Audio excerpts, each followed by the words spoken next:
We're going live? We're live. Right on, man. What's going on, everybody? This is Trey Wynn on Chat 10 Sports. We are again downtown Chattanooga live at the Edney. I've got Chase Green and Kurt McKibben here. Beautiful night outside in case you are. I know it's getting more and more fall. Yeah. Temperatures are dropping. Rain systems are finally getting through. Got a little banner here, if I can Van and White for a second.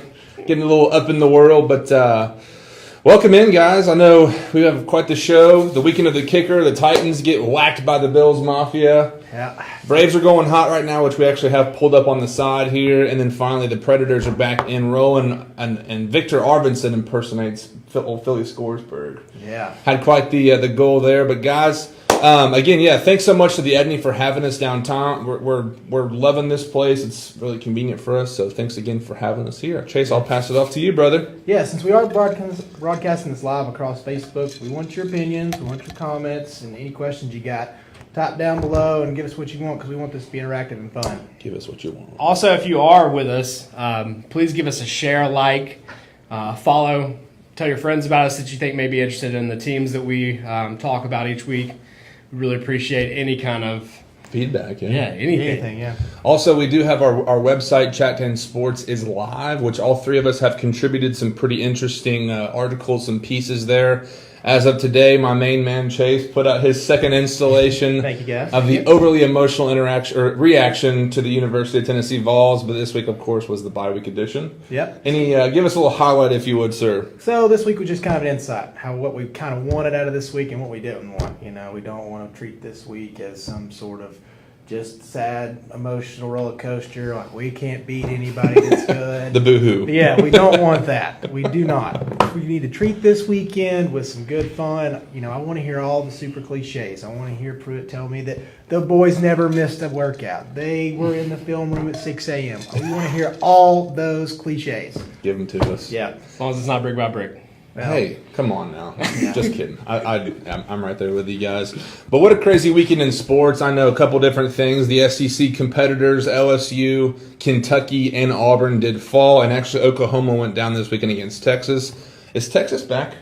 That was a big staple win, man. Everybody's jumping on that boat. You got to now. beat Oklahoma before you can say it. Yeah. So they've got that in there going for them. To me, that was the best game of the year. I thought Auburn LSU might have been, but then this comes out, and I know you're more a fan of the defenses, but did not quite have much of that. That was my one qualm of just saying I love a high scoring, kind of a shootout game, but again, SEC and even just. But it's the Big 12, so Yeah. They don't really do the defense thing. Not what you're signing up for with the Big 12, but yeah, it's going to be interesting. As I know, we're going to probably talk about some more details as far as what the playoff picture looks like. Obviously, it's week 6, 7 now. Yeah. And we're finding out who teams are. I know Texas, if they are back, that's something I'm always kind of reluctant to throw that back on a program who's come back up. I know Miami, there's a lot of talk about them, and they've kind of had their ups and downs, but it's something, too, that time will tell. But the couple other topics here, which we did have our title say the weekend of the kicker, so the OU-Texas game, coming down to Dicker the kicker. Yes, is that right? Can't make that up. Young freshman Dicker the kicker. Get in there, son. Yeah. But the Browns, we had, and Kurt, I might let you take away with this. The weekend of the kickers. Go ahead, brother. The Red River rivalry Red River rivalry, which is just fun to say. The Browns Ravens. They had a chance to finish. The Browns did at least with a win right there at the end of regulation. Shanked that field goal. Ended up coming with a win anyways. Also, what other games are there? There's a Missouri, South Carolina. That game was super messy. Ended up getting a game-winning field goal out of that. Obviously, the Titans lost on the Hauschka, which that hurt. And thank God we have Ryan Suckup to put some points on the board. Right, the only one that scored for us. Mason Crosby had the yips pretty hard. Went 1 for 6, including extra points. That's unlike him. Also, the second longest field goal in the NFL history. It's 63-yarder by Graham Gano and the Panthers to beat the Giants. Just a lot of big kicking this weekend. I mean, I hope that I don't ever have to say this was the week of the kicker again because It's never good. It's not what you want to see out of an NFL week. it's usually not positive, at least for 50% of the people out there. Yeah. And some news here. The Dodgers. I've got the Dodgers Braves game on right now. It's actually 6-2, top of the 7th. Bullpen collapses again. Not looking good for the old Bravos, but I guess you never know. They've had some runs where they come back late. Absolutely. So we'll see what happens. We'll keep an eye on that. So if you guys are joining us here, feel free to jump on real quick. If you are jumping into the show, I know we have a few followers here. Do us a favor, share the show with your friends. If you have some fan group pages that you might be a part of, or hey, call your buddies or text your buddies. Hey, Chat 10 Sports is live. Jump on. Do that for us there. But we did want to say thanks to everybody who's jumping in here. Now, a couple things that we're going to do here just for everyone who might be new. This is Chat 10 Sports, where we're talking Tennessee Vols, Titans, Braves, Predators, and then everything else in between, SEC football. Really, and we're about to jump into some UFC since it was such a story this weekend. But for everyone, we're gonna go through a checklist of some of the Tennessee teams, and then if we find some other things to talk about, we'll get into that. But yeah, Khabib, and Conor McGregor. The card was a really good card overall. Yeah.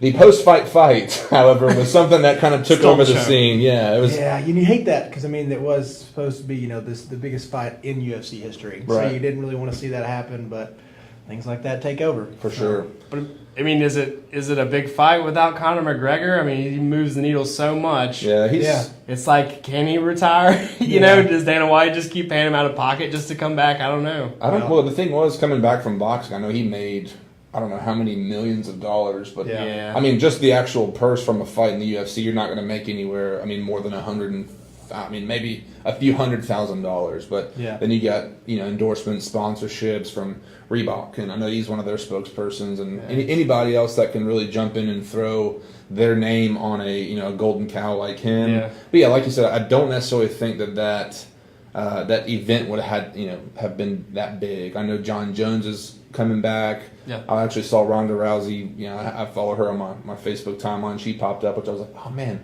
remember the good old days when she was selling out when she was stadiums and arenas. Yeah, but I mean that was one of those things, and we'll probably talk about it towards the end. Actually, our closing topic is relevant to the UFC, so stick around for that. We have a fun little interaction game with viewers.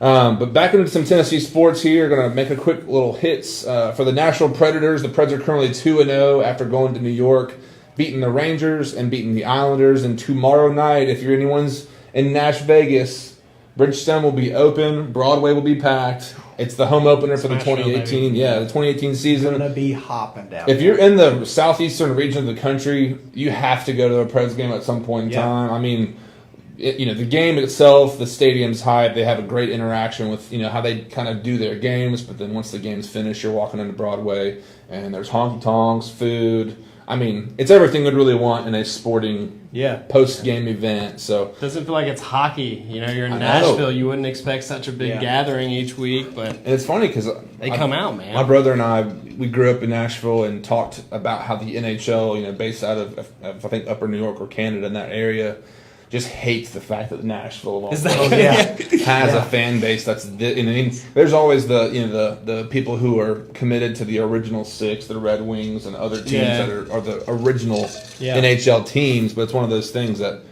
Nashville's, and this is something for the Titans too. Nashville's owned right now by the Predators. It's no so doubt. Clear. And even Kyle Brandt, which I know we had a couple of posts this week about his talk about the disrespect that the Titans get and why.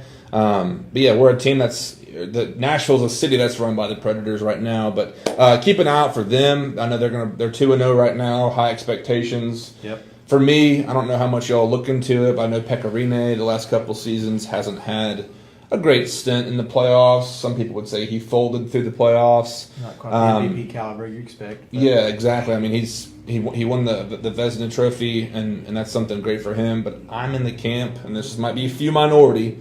So any Preds fans that might be watching, don't pull the tomatoes out just yet. But I'm on the bus that says UC Soros, the guy it might be a 1A, 1B. We'll see what happens, but I know Pekka's getting up there in age, and we all love what Pekka's done. but there might be a little bit of a passing of the baton action happening here. But that wraps it up for the Predators. I know it's very early on in the season, obviously with the Braves getting to their postseason, which might be short-lived here. Hopefully not. We'll see something happen. Vols and the Titans are getting into the chunk of their season, so we'll try and keep up with the Predators as much as we can as the seasons continue for all of our teams. Now, with that said, the Braves are currently losing right now. It's been a tight game. 6-2. Yeah, obviously our pitching has been, I know Kurt wrote about that on chat10sports.com. Kurt, talk a little bit about this. As far as I know, for me, I'm nowhere near the Jedi Master level that you are when it comes to the Braves knowledge and baseball in general. But and this is something we've talked about in a second, or we will talk about more in a second. But what do the Braves have, and what do they lack as far as really being a premier team in the postseason of the MLB? So what you're seeing, I think, is two things. One thing is a very young team that has rode highs and lows all season. Yeah. White hot after the All-Star break and then kind of limped into the playoffs. Yeah. Ran into a buzzsaw that is the Dodgers lineup that's extremely talented. So much that I can't even, we don't even, like I said, it's almost like checkers and chess between what the Braves look like on paper and the Dodgers. To be able to go out and get a Brian Dozier, a Manny Machado mid-season, an already stacked lineup. Yeah. I mean, you already had Turner there. You had a Cal Seager go down, and then would they go out and get Dozier and Machado? Pitching-wise, we don't have a Clayton Kershaw. I keep wanting to say Jair Jurgens, but I know that's not. We've got some good young arms starting-wise. We don't have the bullpen that we need yet. I think it's more of an identity crisis than a lack of talent. We have a lot of good young starters. We've just got to figure out, A, who to convert into a middle reliever or a setup guy, or B, do we trade them to get someone who's already established? It's going to be a tough call. On the back end, Vizcaíno, who's been just downright crazy dominant at times, is also he came in late last night. Yeah, and just shut it up. Yeah, I know he can, but just seeing who we kind of you see Folty get shelled at the beginning of game one. Yeah. We go to the bullpen, not a whole lot better there. Mm-hmm. Yeah. I mean, we're bringing in names like Max Fried, Chad Sabatka. Yeah. Like I said, it's chess and checkers. I think there's a lot to be positive about with the talent, the core talent that we have right now, especially in the bats. As long as we hold on to what we have and build on it, I think we're going to be a perennial playoff team for years to come, for sure. Yeah, something we talked about prior to the show is that this is a young team, and you mentioned today they kind of play the game with their emotions on their sleeve, which is prototypical of an immature person, but also for a young team like that, it's something. It'll be exciting to see what over the next 3 years. It's nice coming out of last year, and you mentioned this. It's 1,000 times better what we could have anticipated for this season. Oh God, yeah. Coming out of last year, I mean, how many games did we win last year? Not many. Not many at all. Yeah, in the 30s, 40s, 30s, I think. And here we are playing, in the playoffs, which is always fantastic. So it's going to be on the up there. For anybody who did miss it last night, and hopefully, I know Julio Teheran just came in the Braves game, so hopefully he can help us out and play some defense, and everybody can contribute there. But last night, it's what you watch baseball for. I mean, it's something that early on in the game, it's bottom of the second. Sean Newcomb, who is our starting pitcher last night, gets up to the plate, and Walker Buehler is the Dodgers pitcher who goes up, and you can tell he's kind of sweating the scenario. It's high intensity on the road. Ends up bases loaded. Acuña comes up, and you mentioned beforehand he was intending to walk Acuña. Yeah, I think he had 3 balls at the time. It was just a bad call with 3 balls. It was one above the letters. Ref calls it a strike. I think Acuña kind of got, you got to think internally. He's like, all right, well, I'm gonna take a swing at this. And it's nice because he's and this is something we've talked about with any team. Don't leave it in the ref's hands. Never. Acuña just hit that ball. It was a shotgun blast. I mean, to left center, and it's great to see him get that hit because he's had such a big season, and we put so much on him. Yeah. I wouldn't wish it for anyone else on that team, honestly. Exactly. Yeah, it's one of those things. It's awesome to see the heroes step up, make that play when it's needed. For sure. You know. But yeah, Julio Teheran we're bringing in now. We brought in Sean Newcomb. We saw Gosman come in relief. We're bringing in a lot of our starters for relief, which is not uncommon, especially in this type in the postseason for teams to do that. Yeah. But we don't have another option right now. You got Tuki Toussaint and Max Fried, Chad Sabaka. These are all people that are. This is their first year up. We brought them up, and I do think they do have a good potential with those guys.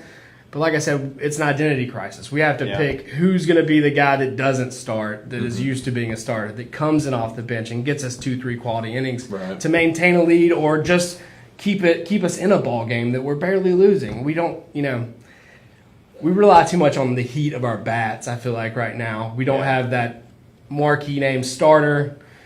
Like I said, I hate to. It sounds like I'm being greedy, and I am. With the season we've had, I'm beyond pleased, but we're this close. I feel here like. we are, and here's where you want to be. And that's something that you wrote about as well. It's something that we lost the Craig Kimbrell. We don't have that pony to walk out and really take over a game like he could. Shut down the last 2 innings. Man, there were times when my wife and I were in college, we went down and the Braves were playing the Pirates, and when Craig Kimbrell came in, this is 5 or 6 years ago now, lights dimmed down. And his Welcome to the Jungle comes in, and it's just like, it's an experience, and especially for the Braves. I know that we've got some good guys out there, but again, just the difference between good and great. He was a guy that you look forward to watching every week. But I did want to give a couple shout-outs here. We have some folks that have jumped in. My mom's here. Thanks, Mom, for joining us. My brother as well. Michael Cooper says, Chase Green, the man, the myth, the legend. What's up, buddy? How you doing, man? And then a couple others. But, folks, if you're watching it right now, do us a favor and share the show with your friends on your timeline. If you know Vols fans, Titans fans, Braves, Predators, feel free to invite them as well for us. And, of course, we're growing. We're happy with where we're at right now. We're actually a couple things in the works. Obviously, our website's up and running, chat10sports.com. And we're officially on Apple iTunes podcast app. So go on your phone. You actually search for us, just Chat 10 Sports. You'll see us there. And then every week, if you're not able to make the live show, you're welcome to obviously listen there. We'll be on YouTube as well, but also you can watch these replays of the show, which last week we had over 2,000 views. So always appreciate the support. So thanks to everyone who did watch last week. But jumping into a couple other things for the Braves. I know there's been the comparisons for Acuña with Andrew Jones and being a guy that's going to be here, obviously, with Ozzie Albies as well. So much young talent that, and this is kind of what we've kind of been redundantly talking about here, we're this close from being that great team, which is always fun. So we've got what everyone wants. Right, with the young prospects. And something, too, that our first-round draft pick from this last year decided to go back to high school or go to college, I'm sorry. I forget his name. I'm probably throwing you guys for a curveball right now, but I'm just thinking as far as the superstar pitcher, we did have the first round guy that ended up changing his mind. I think he went to maybe South Carolina to go play ball. But yeah, we'll keep an eye on the Braves game here as the Dodgers are leading 6-2. I think they're going from the 7th to the 8th right now, so hopefully the boys can get some bats going. But moving on here, this is the time for the Tennessee Volunteers. Obviously, we're working out of a bye week, which, like Chase said at the beginning of the show, Jeremy Pruitt had his presser today, his opening presser, which a couple things. He did mention, which I did kind of listen on your behalf, he did say we went back to the fundamentals this week. Yeah. Focused on tackling, making sure that we're playing our positions and we're not trying to do too much or too little, just focusing on your own job. But that's something for Pruitt. I know he's probably enjoyed the week off and had the break. Yep. It's kind of, we're in the middle of our gauntlet here. We got Auburn this weekend at Auburn, which is a noon game, which, again, Chase wrote about at chat10sports.com. 12 o'clock's never fun to play. Middle of the beating sun. Yep. Herds and tailgaters. Yeah. It's never fun to go out and drink in the sunshine, huh? And play some cornhole as well. Yeah, you got to rally up from the night before. Right. You don't get to sleep in as long. 3:30 is ideal for most people. That or 7 o'clock game, but so noon's one of those weird times. You never know what could happen. Mm-hmm. They may not be on their game. Who knows? Exactly. Yeah, and Pruitt made the Auburn Tigers sound. I kind of made the joke here that they sound like the '85 Bears. They can basically do everything. Their offensive and defensive line are great up front. They can rush the passer with just 4 guys, and obviously we've had the ongoing issue of our offensive line being a liability on the offensive side. And I'm trying to think through. Obviously, we're kind of walking in deep mud here as far as this gauntlet, but with Auburn losing to Mississippi State, how does that change? And I'll post this up for viewers that you guys can give your opinions as well. With Auburn losing to Mississippi State, how has your outlook changed for this weekend's game against the Vols as they take on the Auburn Tigers? For me, it's still going to Jordan Hare. It's going to be a tough place to play. The place is going to be loud. Like I said in the article, it's going to be one of those where they're going to be pretty pissed off. They're very upset. Mississippi State came out there, and I thought they dominated the whole game. Stidham played his worst game of the season. And it's going to be a tough game, but I do think with that loss, it showed a lot of vulnerability for them. And it's one of those that a new and weird game, who knows? We've had that extra week off. We saw some good things out of the Georgia game. And so it's one of those, hopefully we capitalized on that, hopefully worked on tackling. That was one of those, if we could tackle in space, who knows? Yeah. So we'll see. I don't think they have a ton of playmakers. And I say that, but our defense allows everybody to be playmakers at times. So For sure. We'll see. What do you think, brother? I mean, I think it's funny that he said back to the fundamentals, because to me that's one thing I've loved about Pruitt thus far is that he is the fundamentals. He is by the book. He's talking about the trenches. He knows without the big hog mollies up front, we're doing nothing on either side. If we don't get that push from the defensive line, or if we don't move the line of scrimmage from the offensive side, it's going to be a long ball game, period. Mm-hmm. So it's funny to hear him, he took the flashy cleats off, brought us back to the black cleats, took the stripes off the pants. He said, to heck with the smoky grays. Yeah.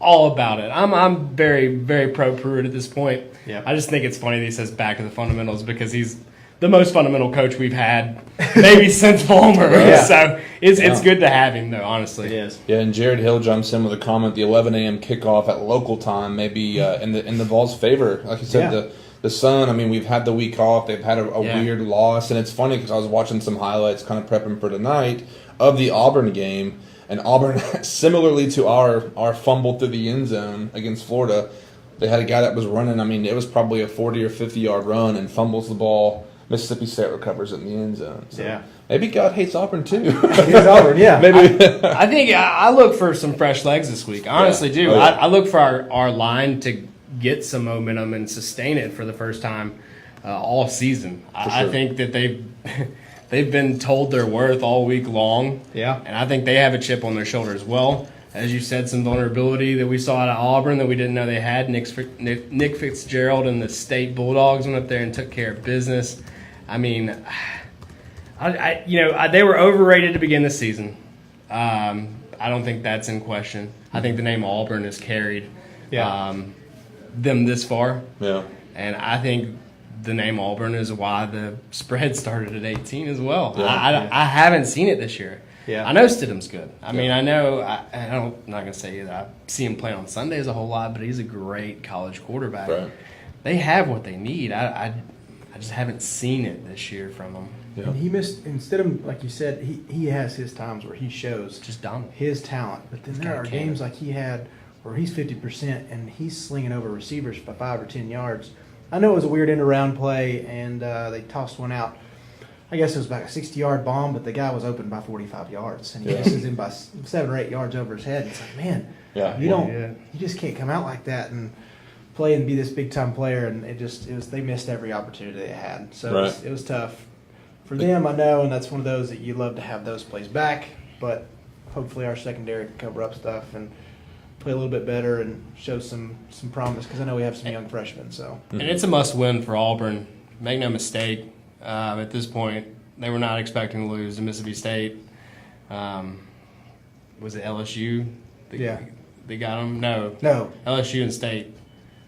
Anyways, they've got to win this game. Yeah. I mean, they come to the East, period. If you're coming from the West to the East, you're just about expecting to win. You're saying, who does Auburn have coming up? Because they've got the Vols, they've got Mississippi, which shouldn't be anything. They have Texas A&M. Then they're playing Georgia.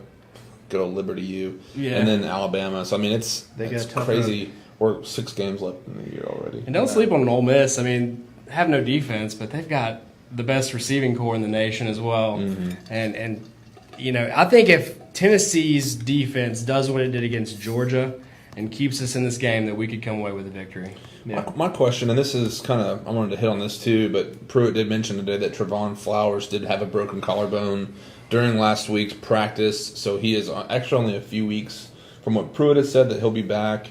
But going into the game against Auburn, I wanted to make that a note because I know our defense, he's been contributing pretty heavily as a cornerback. But do you think the Vols can exploit some of Auburn's weaknesses on offense? And if so, how do they do that to try and get that the victory this weekend? Obviously, we have some issues with our offensive line. I know Darrell Taylor did have some success against Georgia. Yeah. Hopefully that pass rush can get going a little bit just to see if that'll help the secondary. And you know, kind of as the defense does, it kind of feeds off of it itself. I know Darren Kirkland's been playing lights out, and he's been playing pretty well, covering sideline to sideline. But any particular things that y'all are looking for or you want to see? Was it Kerryon Johnson? Was he there last year?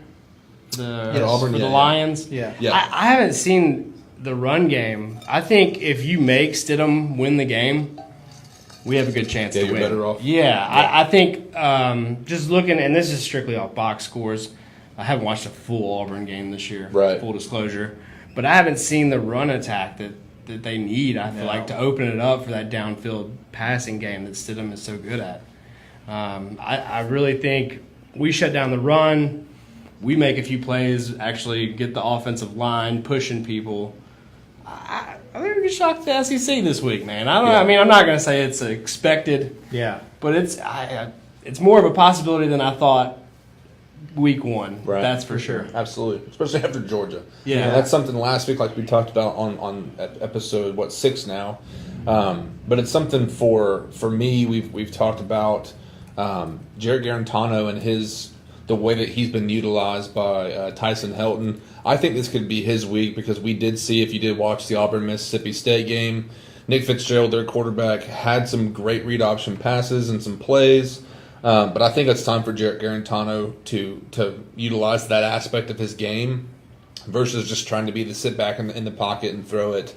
I want to see them kind of, I know Mariota, that was a frustrating thing we'll get to about the Titans this week too, is they did not let him run and play his game. Yeah. He tried to stay back and just pass, but I want to see Garantano kind of take the reins off of him and let him run free for a bit. I also want to see, and we've talked about this since, I don't know what, Florida week, that letting with our deep running backs and our deep backfield, I want to see a wildcat appearance on the ball for the balls. You know, we don't have the best offensive line. You know, and Pruitt today in his presser as well did talk about the fact that we can keep some tight ends as big of a guy like Dominic Wood Anderson is. Yeah. You know, get Tim Jordan up there, get some Jeremy Banks up there to chip some guys and help in that, and utilize like a three running backfield to do like a wildcat and got 2 lead blockers running out. So crazy. my thing is, we got nothing to lose. Yeah. Why the heck not? Try Just guys, we're rolling dice here, and we don't have to commit ourselves to being a passing team when we're still feeling out our potential. So that's kind of my blurb of what I would like to see. Again, Garantano, he's been fantastic in the quick hitch and slants and all those things. We can utilize that. In the Georgia game, we did see some offensive productivity from some backfield or some kind of bubble passes out of the backfield for Ty Chandler, his big run. Still want to see more Jawan Jennings. Still want to see more Dominic Wood Anderson. Go ahead with that. We've got to get the ball in the 2 receivers' hands that we knew that they were high caliber players. We've got to figure out a way. I don't know if it's reverses, if it's bubble screens, if it's just quick slants. I mean, get them in space. When you don't have a line that's moving the line of scrimmage, then you have to get creative and you have to find ways to get it outside the box and not predictable ways. I want to see us mix it up. I mean, we, like you said, we have absolutely nothing to lose at this point. Let's get weird with it, man. Let's just get out there and play some dig deep. Let's dig deep in that playbook and see what we can come up with. I mean, we've got to get the ball in those guys' hands. I mean, Callaway and Jennings. I mean, we have to make more. I mean, it's one of those that I feel like we are playing very safe with JG because with with our wide receivers, they're not burners. They are more possession guys, but they're going to win 50-50 balls. Right. And I'm not saying chunk it up Madden style, roll out right, and just throw 4 verticals out there. You want to call some plays, some Madden playbook? Well, I mean, if we're going to go out here, I was just throwing it. Tyson Conor got some great plays. Yeah, just roll right and send everybody deep. So here's what you want to do. So. Yeah. No, but I'm saying, those quick slants, get them in space. Every once in a while, you're going to have, you can clear out a side, get our running backs out there. But, our guys can win. They got big bodies. They're strong. Watch Jennings play, man. He's going to get you an extra 3 or 4 every once in a while. Mm-hmm. So that's the thing is these guys, it might be a 6-yard catch, but they'll get you 9. You know? So it's one of those that I don't know if we're just going to be out there chunking it deep every time. But I do see us having some good success with, catching our guys on quick slants and hitches and things like that. Yeah. We just have to have the right play calling. Yeah, and something I kind of criticized Tyson Helton about was, this archaic offensive scheme, mm-hmm. which it wasn't having much success then, and here and now it's maybe mixing it in a little bit because you have the guys that have the size, the guys that have the ability to get, make themselves 3-4 more yards on a carry or whatever it is. So I would like to see.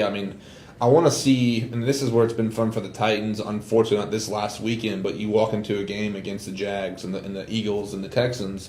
How are we going to creatively beat these guys this week? Yeah, I want to see Tyson Helton and the coaching staff look at Auburn, see what they've done, see what they can do, and exploit whatever small weaknesses they might have. Just to kind of make it a point, but at the same time, it'll be interesting to see what they can do. But like you said, playing at Jordan Hare. Obviously, Auburn brings the noise. They bring a crowd, and hopefully some Vols fans will travel down as well. Any other thoughts before we take on the Tennessee Titans for this week? I know with a bye week we don't have a ton to talk about, but it's a couple things. I'm of the camp right now that I think the Vols could surprise some people. Yeah, and then take another step in the right direction for fans, but also it could live up to the 18-point spread too. Yes, right. And then some. Yeah, it's just you don't know with this team. Where's Jennings been? Mm-hmm. What happened to? I feel like Garantano's gotten better, so I don't know why the receivers haven't benefited from that. It's very safe routes. It's one of those. I do feel like we have masked stats with JG. Right. It's very safe routes, bubble screens every once in a while. Quick slants and there's 7-yard gains, and then you'll have that one deep throw that was in Georgia, but.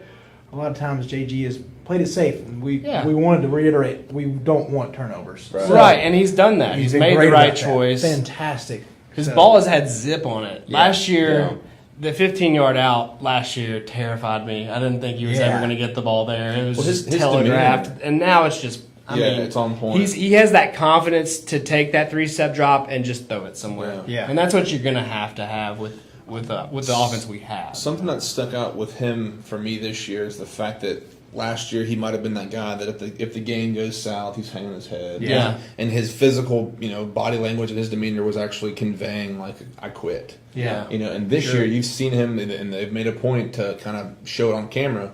He's rallying the troops and getting the guys going, which is something I've wanted to see from the beginning. And by God, they've had the opportunities to struggle for sure. Yeah. And he's been faithful and kind of consistent on his side of it to be the leader. Because Pruitt's talked about it. We want the older guys and on this team to be the leaders. That's the rightful part. I know he's, especially with the offense being the quarterback, there's that whole kind of mantle that you have. But that's something too. I know. As we move on here from the Vols, it's an exciting feeling versus I know for Georgia it's like we're gonna definitely lose here, but it's one of those things that I'm more optimistic obviously, since the weeks have passed, but it's one of those things kind of cross your heart and hope for the best. Yeah, right now I'm still being a little bit of a negative all, or I'll just say more of a realist of all. Yeah, I just want to. You need to trademark that. Yeah. So yeah. Also, mark it as an endangered species. Yeah. Trademark it. But I know come Saturday morning, we'll all be hyped up. I'll be on the wagon. We're going to win by 50 points. We're going to go into Jordan Hare and just take them down. What was that index you found? Oh, yes. Please hit that, because I heard a tidbit of that, and I think that sums it up pretty well what we're dealing with. Football Power Focus, Index. yeah, Yeah, Pro Football Focus did a rating system. They'd have a typical scale, 1 to 100, rating our defensive players. My buddy Craig sent this out in our group text today. We're looking at some pretty rough scores. So Shock.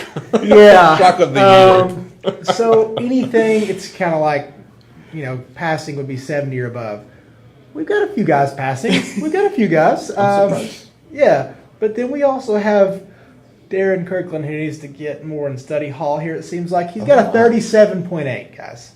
Out of 100. oh wow, Is there a curve? yeah, we got a bell curve on this bad boy. Let's go. No curve on this Pro Football Focus here. Kongbo at 65. We've all talked about. That's surprising. How did That's too high in my mind. I guess there, I there feel like have that been should be switched. Yeah. He's had a few quarterback pressures. They kind of graded on things like that, your pressures, things like that. So, but if we He go hasn't touched a quarterback, but he's pressured. he's pressured. He's breathed on him a couple Yes, times. he's pressured. I think he may have bumped into JG on the sideline once Yeah. or twice. Right. Maybe he got Obviously- some stats there. I touched the quarterback. There's a few things that are skewed. It doesn't matter. We get extra grades here, guys. So, Alante Taylor, I'm surprised as a freshman, 75.6. Wow. yeah. I can see it. Nigel scored a little higher than I thought. Warrior? Yeah. Where'd he go? He was a 72, which anything above 70 they grade as above average, which I don't know how above average. It's like a C. But Our secondary's not terrible. Yeah, you I got mean- Balin Buchanan. Abernathy played well. Alante Taylor, like you said, it's just Yeah, one of those. he's We're been- showing promise. Yeah. We have a lot of freshmen on this secondary. I did want to give a shout out. We got Austin M. Barrett coming in saying "Go Dogs." Austin, stick around. Our closing topic. You're gonna love it or hate it. Oh yeah. So we might have a little shout out for you. My brother Matt Wynn coming in. Vols have seen some good teams so far, coming off of an off week. Hopefully they can show up, which is exactly where I think a lot of Vols fans are. Just show up, like we said last week. Take a couple lumps, wipe the blood off your lip, and keep coming, which we did see against Georgia. I loved it. Again, you want that next step from there. How can we pressure them? How can we put some pressure on the offense there? But moving on, Tennessee Titans fans, it is time. I don't know. We want to have a viewer disclaimer advised. This might get ugly.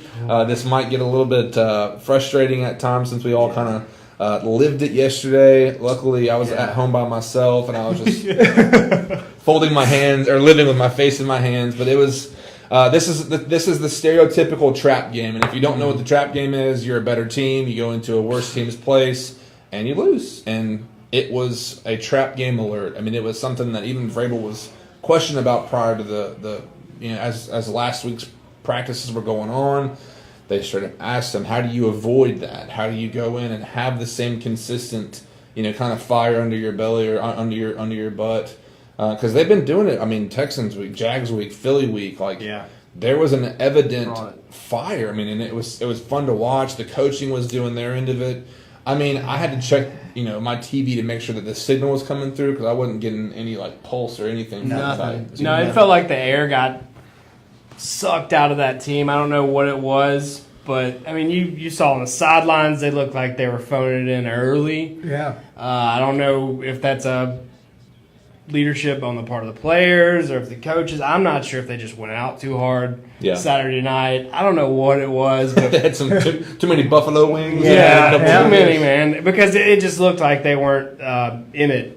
Their hearts, so to speak, weren't in it. They may have been physically there, but they just trap game, and we fell right in it. I mean, to a terrible hook, line, and Bills sinker. team. Yeah. Bills have struggled hardcore this year. Josh Allen's not what they wanted him to be. He's okay, but LaShawn McCoy hasn't got going. They brought in Chris Ivory as a backup, and the run game has been MIA. Trust me, I got both of them on one of my fantasy teams. They're terrible. And it's just, Kelvin Benjamin has been a bust. For somebody that large to be that terrible. As a 5'8" person, I really just you're such a waste of 6 whatever you are. God. It's frustrating, because, we go rival, Super Bowl champs, Buffalo. And they're ranked right now. I mean, at least, I've kind of, my love relationship with Bleacher Report is kind of dwindling because they've had the power rankings. And after the week 1, they kind of crapped all over the Titans. And even, I know Pro Football Focus for 3 straight weeks, not a single person on staff picked the Titans to win. But again, traditional, trap game. I don't know what happened, but for the record, the Bills are ranked by Bleacher Report as the worst team in the league right now. Sorry, go ahead. Oh, no, you get but it's one of those things, like, even going to Buffalo, probably outside of maybe Cleveland, Right. probably the worst city in the NFL. Ain't nothing there. And Jim Kelly will tell you that. Real cold. But Buffalo Bills fans, they bring it. Yeah. Bills Mafia. They're called the Mafia for a reason. Yeah. Bills Mafia loves them some football, and they get back. And they were loud. They had some times, man, you're like, it's rocking in there. Yeah. Right. So it's the perfect trap game. And I wanted to jump on here. My brother's kind of giving his opinions. Let's talk about the unknown player who dropped the game-winning touchdown, which is Nick Williams, which we will get to in a second, so stick around. He said, what a joke that was. We should expect a loss like that from a new coach, right? Or did we just fall on our butts? And he said, and this is a topic I want to stick around to because Titans fans know it. It's a valid thing. But this is why the Titans don't get any national respect. True. And especially that being such a heavy topic from last week. We actually had a post up on our Facebook page and got about 300 to 400 interactions where we had some votes, and it was a pretty 50-50, almost 50-50 vote as far as who is right. Kyle Brandt from Good Morning Football and NFL Network, or Taylor Lewan, who spoke out about the national media issue. And frankly, Taylor Lewan, as much as I love you and as much as I love what you bring to the table for the Titans, this is it. Of course, this is something, too, we had down on our outline. Lewan went out with an ankle injury of some sort, felt something pop. He's not thinking it's a huge deal, but he did. Tyler Moritz did come back in. Wesley Woodyard was out with his shoulder injury. Kenny Vaccaro, he's had a dislocated elbow from, I think it was a week or two ago. But I did not realize how valuable a guy like Wesley Woodyard was. Yeah. Especially, we've got a point here to talk about Rashaan Evans, and I guess I'll go ahead and jump into that. That's something. The defense overall did just look mediocre to me. I mean, there's no visible pass rush. There was not, and the Bills, that might be one of their positives. Having a solid offensive line. Well, I don't know what to attribute to the Bills being bad or us having an off game. Yeah. I mean, you gotta, like you said, Lewan going out. There went our run game. Right. Well, the run game's kind of been missing all year. It's heartbreaking itself. But I don't know what to attribute to our defense and what to attribute to the lack thereof an offense in Buffalo. But it's, to me, and I'm a huge Rashaan Evans fan, right?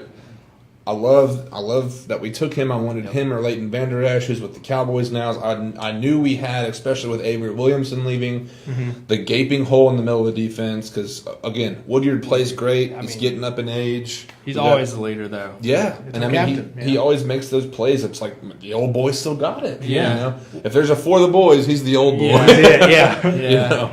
On the flip side, I think Brown has come in and done really well this year. Oh, yeah. And that's kind of a breakout. That's the frustrating part to me. Jaylon's like a 3rd to 5th round pick and playing lights out. And here's Rashaan. I mean, even Blake Bedingfield, who's with Paul Kuharsky and 104.5 The Zone, they've been talking, and they've actually they've been talking on 104.5 The Zone. But he specifically said today that Rashaan Evans was looking sluggish off the ball, and he was just getting consumed by blockers. So for a first-round guy, I don't know if it's a Bama thing. Again, we talk about running backs in the past. The Trent Richardsons. Are they surrounded by so much talent that they don't play 100% and they get drafted in the NFL and they kind of fall off a little bit? But yeah, I mean, you got Will Compton, you got Jayon Brown.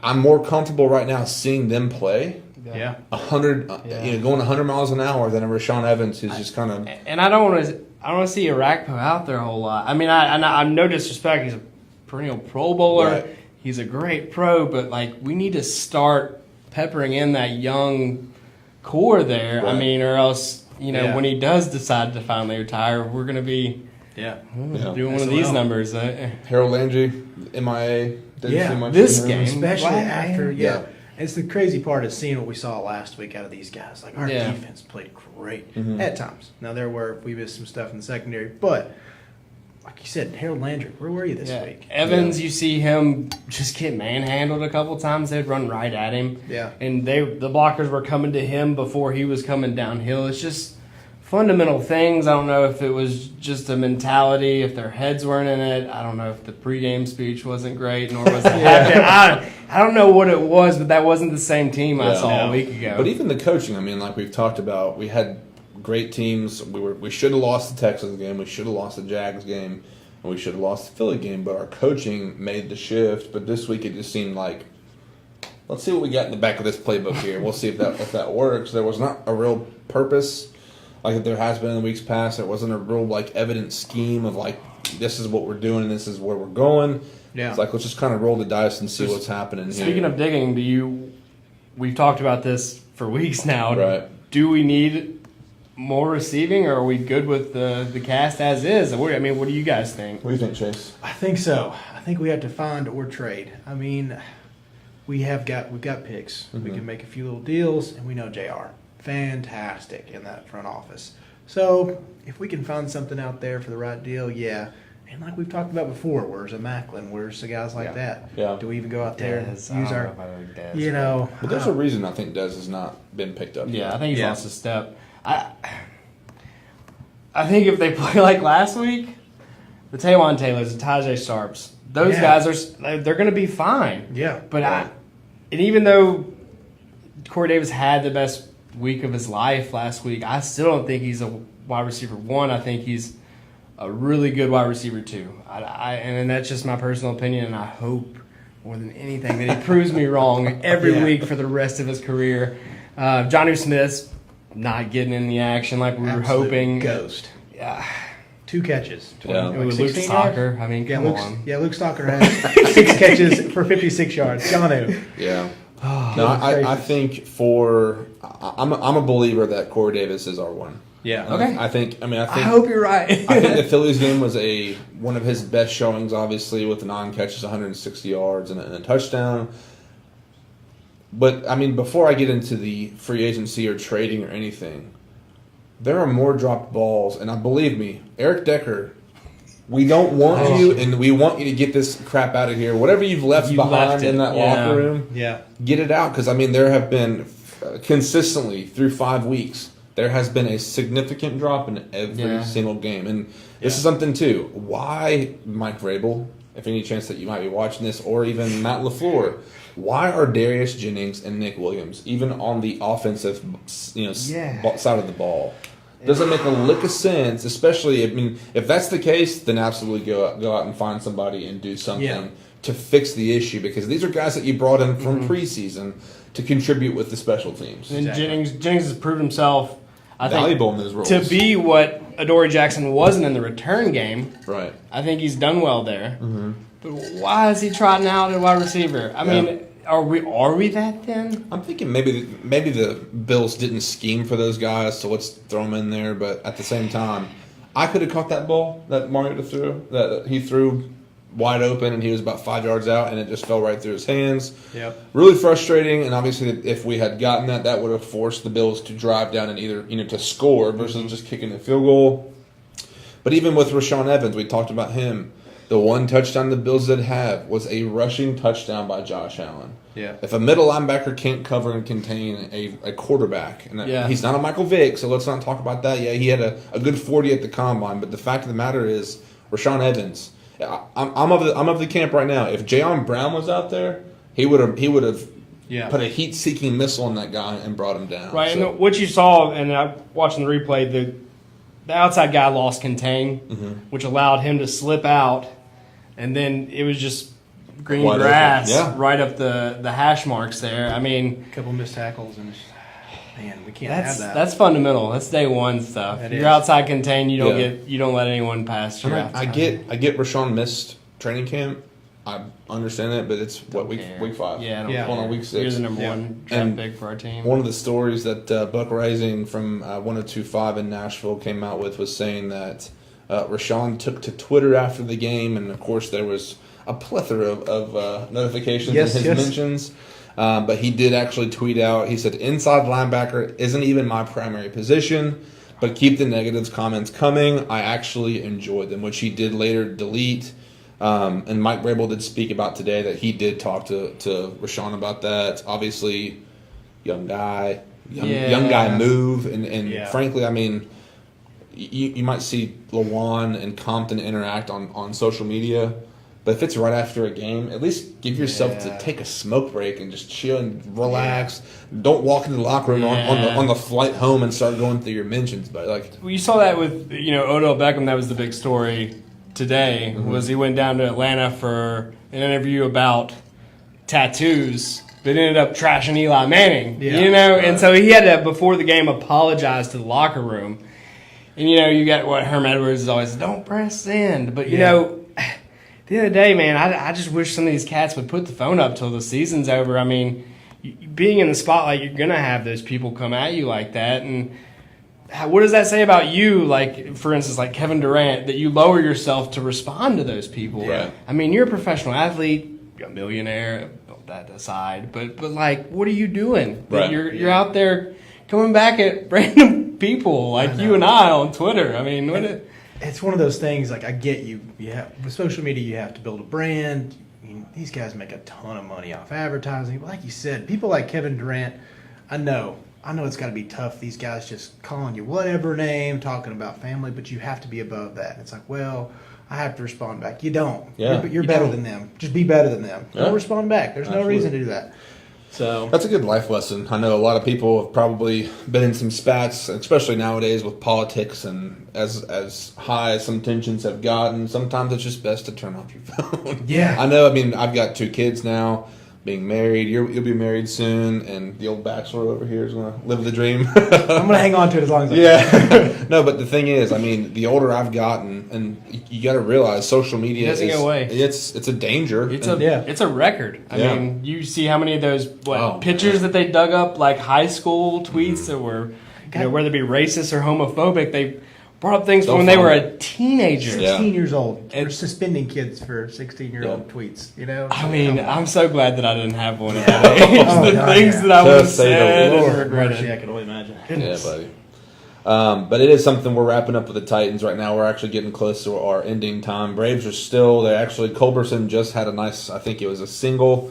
Enciarte's on the 3rd, Culberson on the 1st. It's bottom of the 8th, 2 outs.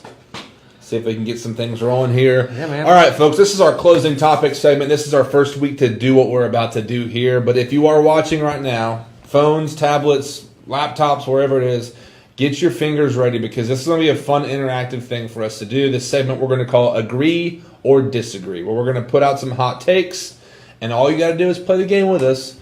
Tell us if you agree or disagree and why. You guys ready? Let's do it. All right. And this. Some of these are from me. I'll take ownership of some, and I might make you think otherwise about other ones. But this is my first contribution. My agree or disagree hot take: the Georgia Bulldogs will not make the CFB playoff. Agree or disagree? Disagree. I think the only loss that I could see highly happening is at UK, and I still think they would get in with that loss. I think you got to watch out for LSU coming up next week. Yeah. They've caught a lot of people by surprise this year, but I honestly think that Alabama and Georgia are on this tier, and then the rest of the nation is a good bit below them. I could be wrong. I mean, Notre Dame looks good. OU looked good. Yeah. If they win out, there's still a chance that they get in. They have the Yeah. talent to hang with SEC programs. I don't think. I mean, Ohio State looks good too, but I still see Georgia getting in, even if they lose the SEC championship. I don't think they lose a regular season game either. So. All right, here's my hot take for this. I said they will not make it, and the reason being is I think the Bulldogs are overrated. If you look back over the last 3 weeks, they've played some sloppy football. They came out first game against Austin Peay, 45-0, 41-7 against South Carolina. Had a good win there. Went to Middle Tennessee, beat them 49-7. And then it gets interesting. You obviously notice the difference in the scores here. Missouri, they beat them 43-29. But if you actually watch that game, really, really sloppy by Georgia. Yeah. And they kept it going with Tennessee. It's 38-12, and for the majority of that game, it's 24-12. And here we are, little old Tennessee right now. We're rebuilding our program. They're not firing on all cylinders. And Saturday night, I went out with a couple of buddies, and an older Georgia fan was there with us. And of course, we're talking to him, hanging out, eating dinner. Georgia plays Vandy, being the Nashville kid. He's thinking I'm a Doors fan. But we're talking back and forth, and he says, I guarantee you, Justin Fields is going to take over for Jake Fromm at some point in this game. I don't recall that happening. I might have probably actually left by the time that it could have happened. But each week, and again, they're not playing anybody thus far, but next week, they got LSU, Florida, Kentucky, Wow. Auburn, got UMass, and then close out with Georgia Tech. That's almost on the same tier to me as Tennessee's Gauntlet. Yeah. Yeah. Of course, they're not At LSU. playing top 5 teams, but you got number 13 LSU, 14 Florida, 18 Kentucky, and 21 Auburn. I mean, where has Florida been? Like, what They're was 5-1 now. that? Yeah. Don't you hate to say it, but Florida might actually be pretty good. Yeah. I know. I Just really thought hurts they the were a heart. total joke this year. I Hurts gotta my be heart. honest. Yeah. You poked my heart. Yeah. Sorry. But yeah, that's my hot take. I don't think Georgia's That's a going to tough make road. Yeah. It is. And that's I something mean- that a lot of people have looked back and say, "No, they're good. They're fine. They'll pull it off." And especially going to the SEC championship, let's highlight that. Yeah. They lose that game when you got teams like Notre Dame jumping back into it, Ohio State. I mean, this is not the same old SEC dominates the whole thing. There's a Yeah. couple of really good teams out there. Absolutely. Who knows what Texas can become in the next few weeks? But that's It's similar to the Vols from 2 years ago when we had a team that should have won the East. And you gotta hold on here. Home run for the is it fair? Foul. Oh Just man, foul. sorry. You gotta win the games you're supposed to win. Yeah. You can't let those teams. I mean, I'm sorry, but you can't let Tennessee hang around. You can't let Missouri. And Missouri's been better than I thought they'd be, but you can't. If you're Georgia, you can't let them hang around. Right. I mean, And they've not done enough, and especially I know we talked about it. It was more of a scheme thing that Justin Fields came in. Yeah. But Yeah. when you got a guy that's that talented, and he makes your offense Fromm's the guy. that multi-dimensional. It's an interesting thing Yeah. for. I know Fromm's the guy. Fromm's the guy. but at the same time, Can't teach speed. They have an asset. Yeah, I mean, Yeah, it's, we need time. they're gonna be finding a quarterback for years. That's Yeah. all. Yeah. For a few years to they're come gonna, now. they're going to be finding a lot of spots. Yeah. For quite a while, Especially after All this right. last class. Next topic. This is also mine. This is for all those who did watch the UFC fight, and even if you didn't, go onto our Twitter. We actually have a video that's taken off. I've got almost over 5,500 retweets, over 10,000 likes, which was kind of nice. But at the same time, it was kind of crazy because my phone kept vibrating for every one of them. But agree or disagree, the UFC or Nevada State Athletic Commission will strip Khabib. I'm going to try and say this. Nurmagomedov of his title for the post-fight fight. For anyone who did see that, let me post this question here. Feel free to share your opinions here. Which, by the way, my brother did say Georgia-Bama is going to be a hell of a showdown. Absolutely. Which is going to be fun Always to will be. watch. But will the UFC and the Nevada State Athletic Commission strip Khabib of his belt? I do believe they will. I think you can't go karate kicking outside the ring like he did. That was an impressive kick, by the way. They did call him the Eagle, and he came over. he That jumped was off that like fucking Eagle, man. yeah, that was incredible. Especially after 4 rounds of fighting. You Right. know, Conor McGregor. Stamina. That's the thing. He did not look gassed. He's like, No. you know what? Let's keep this thing going. No, that's why he's the best wrestler in the world. So Ripped off the top of a power bar and just said, let's keep going. I think they will, but it also makes the rematch intriguing because already Conor McGregor has asked Yeah. Dana for the rematch. Yeah. Yeah. Which he did tweet out like 4 hours after Yeah, that. Yeah. he wants it. He said that was a good knot. Good knot, looking yeah. forward to the And, rematch. yeah, that's one of those things. Is I know Conor can be the most arrogant, but he can also be the most humble. Right. He takes a beating, he'll give it to you. Yeah, and that's something my wife was like, oh, good Connor lost, but he's had the losses against Nick Diaz. Mm-hmm. He's taken the lumps. He's gotten beat. And after the match, he's not the, here's the thing, and this is kind of my point. I'll let you go after this, brother. My concern, and this is the reason I think they're going to strip the title, this is such a black eye, and Joe Rogan talked about this live. This is such a bad look for the UFC, Yeah. for obviously the sake of having fights happening outside of the ring. 2 or 3 of Khabib's guys jumped into the octagon, sucker punched Conor. He said he didn't want to press charges, which Dana White came out with. I think they obviously should, Yeah. but a lot of people were saying, man, was this thing staged? Yeah. It looked like. And somebody was Yeah. saying It almost did. I mean, but they were saying this is almost WWE like, Right. which I know the UFC does not want. not at all. They don't want to have these scripts, and there's a show before as they promote, but it stops when that door closes and the bell rings. Yeah, and you don't want to promote that stereotype either that they're just rage meatheads. Yeah. You know, they've been knocked in the head too many times. They can't, decipher what's real and what's not. Like who jumps over an octagon and into the crowd after they just won the biggest match of their life. Yeah. I think it's a black eye, as you said. I don't know how that really lays out. I think for sure they're going to take some money out of his pocket. Yeah. I don't know how easy it is to strip somebody of an actual win that they earned regardless of how they behaved afterwards. Well, the thing is too, and Michael Bisping talked about this after the fight too. He said, as an immigrant fighting on a green card, that throws a whole curveball for Khabib. If you're trying to get your green, or I think he's on his visa now, but if you're trying to get your green card, and they see that you have this assault charge or whatever it is, that throws a whole different link in the chain kind of thing for Khabib. But that's something between that and the Conor McGregor incident of him throwing whatever through that bus window. That's where it started. Yeah, it's just like if you're Dana White, you want that squashed. Right. Yeah. I mean, it ain't going to happen anytime soon. That's the bad thing. To keep the growing sport that it is trending up, you can't have that. You've got your 2 superstars right now. Oh, yeah. Yeah. And they haven't had them since Ronda Rousey and John Jones because Conor's been carrying the UFC for a while. Sorry, go ahead, brother. No, yeah, you're good. It's one of those, like, you've got your 2 superstars and you've got 2 monster nations. Oh, yeah. And because, I mean, it's one of those, like, you have this Irish, and then you got, but also Conor's kind of gravitated towards the American side. Like, we love him over here. We love the swag. Even though his whiskey's terrible. Yeah. His whiskey? Yeah. You tried it? No, but I've heard it's terrible. I've heard it's terrible. I don't even want to try it. I mean, I'll drink, Jim Beam on the rocks. I'm not exactly a snob, but like, give me some buffalo. Yeah, I've heard it's awful. I've heard that. I will have to try it before I speak. So I want to know Conor McGregor commented and said, "Hey, Conor."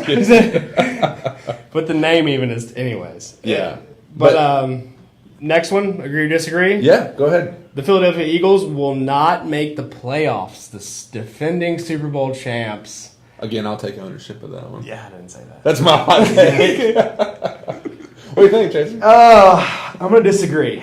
The only, I guess, for sure losses I think they have are at New Orleans and then at the Rams. The rest of them, you've got the Giants twice, you've got the Redskins twice, and you have the Cowboys twice. Not great teams. I think you win all those, and then maybe you sneak out some rhythm and you get to take down one of the Saints or the Rams. So I think the pieces are still there. Winston's still there. The defense is still there. Zach Ertz is the best tight end in the league, in my opinion. Unbelievable. He's all right. He's okay. But speaking of Saints, Drew Brees is going to probably break some records tonight. So that's big too. Monday Night Football, which is actually kicking off right now. Yeah. Next one. No, let me defend my. Oh, sorry. Excuse me, sir. Since we both said no. No. Looking at their schedule, yes, there's not these great teams. There's not these top 5 teams. Same thing with Georgia. There's teams that are, and especially with the lack of productivity that they've had, I think they beat the Colts. Let's go through here. Yeah, week 1, they beat the Falcons by less than a touchdown. They beat the lost to the Bucs. The loss to the Bucs. Barely beat the Colts by 4 points. Yeah. I think that was at home, I believe. Wow. Lost to the Titans. Lost to the Vikings, which again, the Vikings, we don't know what the Vikings are because the Bills beat them a few weeks back.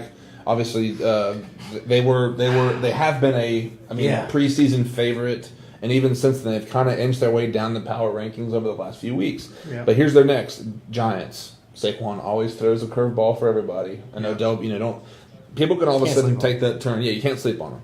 Panthers, but Jags, they got a bye week. Dallas Cowboys, like you said, the Saints, Giants again. Redskins, nobody knows what the Giants. They're kind of similar to the Titans. They're kind of under the radar. They want the respect, but we'll see if they can throw a couple things in their way. Then you got the Cowboys again, Rams, Texans, and then Redskins again to close it out. But with the Redskins, the Cowboys, in that same division, It just makes me think that they're going to have a little bit of a harder time making the playoffs. I don't know that Carson Wentz back to 100%. I don't care what you say. Yeah. You tear an ACL and you're out for part of a year or a full year from having that. We saw that with Mariota last year whenever he broke his tibula. Didn't have the off season. So, yes, that's my take. I think that the Eagles will not make the playoffs. That wraps it up for me there. But the next hot take, back to the Titans. Agree or disagree, and Matt Wynn, if you're watching, this one's for you, buddy. Nick Williams deserves all the blame for the Titans' loss to the Bills. Disagree. I think overall we got a little too cute on offense just in general. We're throwing these little play action bubble screens back to the middle of the field. Again, I know that we've had some success in the floor offense, but I don't think it was all on little Nick Williams. But yeah, he deserves some of it. What do you think, Jay? Or Kurt? I'm sorry. I think we could start with the 3 turnovers if we're going to point blame anywhere. We didn't score a touchdown. Yeah, that should have been the touchdown we scored. Right. It should have really put the pressure on them to go down and score, as you said, a touchdown late.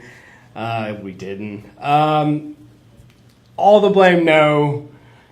Do I really dislike him? If I saw him in a bar, would I stick my nose up at him? Probably. Yeah. But you wouldn't buy him a beer. No. Not this week at least. Not this week. No beers were bought. Make me buy you a beer next week. That's all I can say. He got trashed on Twitter. And the reason that I put that up is because a lot of Titans fans wanted to throw all that blame on him. He can't. And here's the other part of it. He dropped that big game-winning touchdown, but he also he ran a weak route that the defender picked off. Basically jumped in and picked off Mariota, which... there's a funny image going around of Mariota who looks mad looking at Nick Williams. Yeah. And people were kind of putting their own captions That's up. awesome. Yeah, but I mean, it's one of laugh. And the thing was, after the game, he took his lumps on Twitter, but the guy said, hey, it's 100% on me. But again, with 3 full aspects of the game, with special teams, with offense and defense, nobody showed up. Nobody. Yeah. Nick Williams is not the sole issue or the sole guy to take the blame. So that's something as far as that agree to disagree. I think we're all on the same page there. Since the Braves are currently in the top of the 9th, they're down 6-2 to the Dodgers.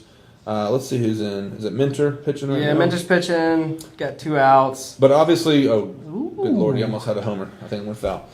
But going off of last night's big win at home with the help of Freddie Freeman at the end. Agree or disagree, for all the Braves fans watching, Ronald Acuña Jr. is the best Braves player right now. I'll agree. Yeah. Agree? I'd say agree. You agree? Yeah. I thought that would be a little bit more of a risky hot topic than I... I mean, Albies is up there. And you gotta let actually, no. Freddie Freeman's still the best player on the Braves. I will go out there. I will defend that at a later date if you would like me to. But just... solid every year, and not even if you just take aside what he does in the clubhouse for us, the fact that he stayed with us through the rough times. Yeah, he was the best first baseman in baseball up until the All-Star break, hitting wise, and so I still think Freddie's the best player. Acuña has definitely the most potential, and he's got everything you look for. Let's wait till next year to call him the best player, though. I don't know, man, because to me, like we were talking about with Craig Kimbrell and our bullpen, the lack of a real superstar guy, Freddie, I don't see him as great guy, all-star player, but for the last 3 weeks of the month of the season, he has not really been that dominant player that I would, that Acuña, again, like we talked about last week, for the rookie of the year, claim, or even efforts that he's putting out. If he didn't miss that month where he hyperextended his knee, what could have he been to be even better this season? So time will tell. I think we'll agree to disagree on that one.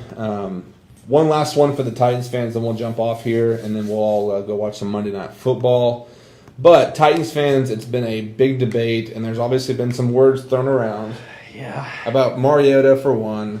But agree or disagree, Derrick Henry is a bust. I'm going to say disagree, but I don't love my own answer. I think that's partly because I'm a homer, but that's okay. I got to go agree.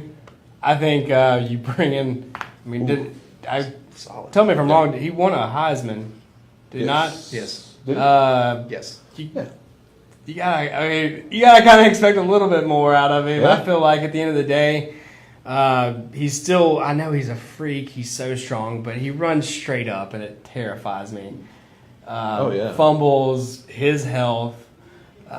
He tries to maybe extend some plays that shouldn't. He tries to be that scat Dion Lewis guy that he's not. He just needs to put his shoulder pads over his knees and just run. I say yes. He's a bust. You think he's a bust? Yeah. Wow. Matt Wynn, my brother, comes in here saying, I don't think Henry is being utilized. I disagree with that. I can agree with that as well. I disagree with you, and here's the reason why. My biggest frustration, and believe me, there's no greater feeling. It's like a slow motion on the beach. Like when Derrick Henry turns that corner, and he's going, he like looks last majestic. year, when we beat the Colts on Monday Night Football, and he had that last run to put the nail in the coffin. You want him to be the guy. Now that DeMarco Murray's gone, you want him to take over that role. And it's not something that I don't necessarily agree with he's not being utilized take. If the guy makes contact at 6'3" or 6'4", 250 pounds, 47 pounds, I think it is to be exact, the dude's legs just stop. Yeah. And it's a fall over, and I get it. Like the interior offensive line's not our highlight on offense. But for the love, if I see him try, even I get the guy has a knack for going outside and getting some space. Yeah. But dude, turn it up, put your shoulder pads over your knees, and just go. And I want to see it. And I think he's even said in the media, I'm sick with how I've played. Last week was a rough week, and it's kind of one of those things. I'm hoping we're still in the first, just the game past the first quarter of the season. I'm hoping at some point he turns it on and he becomes that multi-dimensional offensive tool or weapon. But for the sake of what we're talking about here, I do not think he is a bust. Yeah. But with all that to say, folks, the time has come that we must leave you. Week 2 in the books. Week number 2 for these new crews in the books. Guys, a couple things and for us as far as housekeeping. Chat10sports.com is live. Go on there, find our blogs, which has links to all of our social media pages. Like our pages. If you see this after the fact, or if you're listening to our podcast, which you can find on Apple iTunes. We're also on SoundCloud, but iTunes is cooler. So go that route. But yeah, feel free to jump in. And here's the thing. We're probably going to... I'm liking the feeling of the agree or disagree. So if you have a hot take that you hear from your coworker at the water cooler, some dude at church walks up and says, man, the Braves are terrible, and he has a hot take, send it in to us. Feel free. If it's a Twitter tweet, if it's a Facebook message, if you email us, chat10sports@gmail.com, feel free to do that for us there. But yeah, we are actually, all three of us, just to let everyone know what we're doing, we'll all three make a blog post once a week, and then we'll have the show. But to everyone who's listening to this or watched this, thank you for watching. Thank you for being a part. Like our Facebook page. This is probably our main place that we'll be actually interacting. But also share with your friends. We want to continue to grow. We have a couple things in the works for the next few weeks. We'll see what happens there. We'll keep you on the forefront.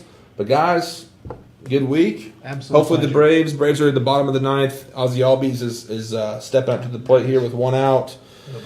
Nobody on. Godspeed, Bravos. Have a great rest of your week, and we will see you next time, folks. Thank you, guys.